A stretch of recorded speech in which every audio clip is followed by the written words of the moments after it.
Hey everybody, this is Laird of Garskadden, and I've had several people, I guess, kind of complain that I don't really give any references in my videos for um, Armenian genocide proof and whatnot.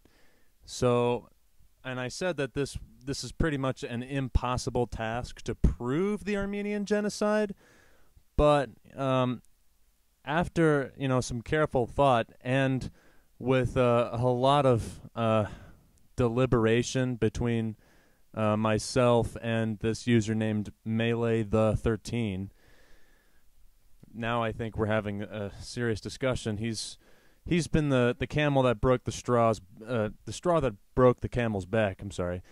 And so now I'm gonna try and start the impossible task of proving the Armenian genocide. And keep in mind that um, this is just a YouTube video, and everything that I say here will never be enough evidence. There's so much out there that this isn't going to be like a satisfactory proof, obviously, but I guess I can just start a video series where I just give you tidbits that help prove that the Armenian genocide happened, and I will provide references. Today I'm going to be focused solely upon this book, which is what I'm reading right now, A Shameful Act by Taner Akcam. It's A Shameful Act, the Armenian Genocide and the Question of Turkish Responsibility. And I'm probably going to come back to this many, many times. But anyway, that's what the focus of this one is going to be. Let's see. First of all, Talat Pasha, the interior minister during the time of the Armenian Genocide, the reason why there's no direct evidence or solid evidence, there are several reasons. One of them is because Talat Pasha took all of his documents and took them to his seaside mansion and burned them. His associate testified to this at the, I think it's the Yozgat trials. I have to look it up here one more time. And on top of this, when at the post-war trials, Mithat Sukru and Ziya Gokalp both testified that Dr. Nazim, another person who was kind of working in the CUP and helping orchestrate the Armenian genocide, he took a lot of documents too. He took the Central Committee's documents. Mithat Sukru testified, quote, "What I understand is that Dr. Nazim Bey took them," which is the documents, "or so the staff said," end quote. And Ziya Gokalp testified that, quote, "Dr. Nazim asked for documents on the committee's history, saying, 'I brought them from Europe and I shall keep them safe.' But I later learned that the documents weren't separated from any others. He took them all away in boxes." And this comes from Shameful Act. Taner Akcam takes these testimonies from the second session, Takvim-i Vekayi, number 3543, and it's dated the 4th of May, 1919. Moving along, quoting from Taner Akcam here, quote, "The deportation law issued by the Ottoman government must have owed something to the Allies' declaration of the 24th of May, 1915, when the governments of Britain, France, and Russia jointly issued a note stating, quote, 'In light of the crimes against humanity and civilization committed by Turkey, the Allied powers warn the Sublime Porte that members of the Ottoman government involved in the mass murder will be held personally responsible for these crimes,' end quote." And Akcam cites Willis, and the title is Prologue to Nuremburg, page 26.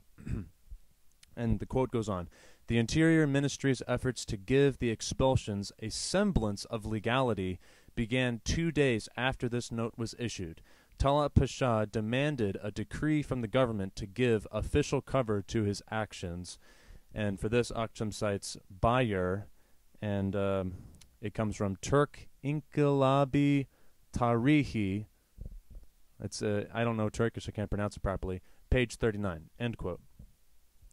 Also, we have to keep in mind that there were Armenian massacres, but they were committed primarily by Russian Armenians, and the Russian Armenian volunteers numbered only 4,000, and the Dashnak Revolutionary Party, they did commit oppressive measures, but the most people ever really talk about, they're really talking about the Russian Armenians. So when you hear the Turkish memoirs of like the Armenian massacres, they're really talking about the Russian Armenians who were on the side of the Russians, and they came in and swept through and did a lot of things that the Ottomans did too. But keep in mind that the Russian Armenians not only attacked Muslim villages, they also attacked Christian villages. Not that that proves anything, but and also what's interesting is that Armenians and Turks actually banded together to fight against the Russian Armenians because they didn't want to get that horrible stuff happened to them, like being raped and pillaged. So that should sound familiar. That's kind of like the same thing that happened with the Armenians versus the Turkish people at in Musadah. It's pretty interesting. So another thing, the Russian Armenians and the Dashnaks all acted outside of Armenian popular opinion. The Armenian patriarchates openly disapproved of their actions, but the Russian Armenians and the Dashnaks did it anyway. And there were a lot of retaliatory massacres. All of this is not really, this is just food for thought, just interesting information for you. But what I'm saying is that too often the Russian, most Turks, not all, thank you Melee the 13, not all Turks just want to stop right there and say it was a civil war. But listen, just because that the Russian Armenians and the Dashnak revolutionary parties committed horrible atrocities, it doesn't take away from the fact that there was a genocidal intent on the Ottomans and that they were planning this for a very long time. Another bit of food for thought here. This is a quote from A Shameful Act again. Officially, the Armenians, who constituted a danger to the army, were distanced from the war zone. In fact, they were deported from areas far removed from the war zone directly into the theater of operations from Inner Anatolia to the front where the 4th and 6th armies were fighting the British. Akcam for this cites Sirkez Hasan, and it comes from Peki Yüz Binlers Ermenikem Oldurudu. I can't pronounce Turkish. I'll put this all in the sidebar, the references. I'll quote this for you.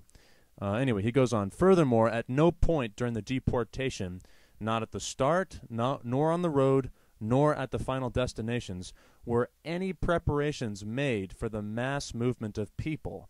This alone was enough to demonstrate that the campaign's aim was deliberate extermination. So essentially, what this is saying is, why did the Ottoman government deport the Armenians? They said that they wanted to get them away from the war zone. Why did they deport them into another war zone, into another front against the British? They said, get them away from the Russian front. But nobody ever talks about how they deported them towards the British front, the southern part. Why did that happen?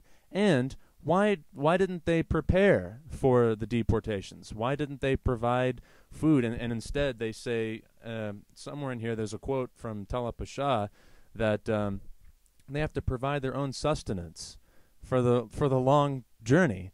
Why didn't they prepare for it? You know, all these things, you know, nobody really likes to talk about, but really, if their intentions were true, they wouldn't have deported them to another front, and they would have prepared their way. Anyway, hope this finds you all well, and this is just the first of probably many, many, many more videos where I prove the Armenian Genocide, and really this is pretty funny act anyway. Anyway, this is Laird of Garskaden signing out.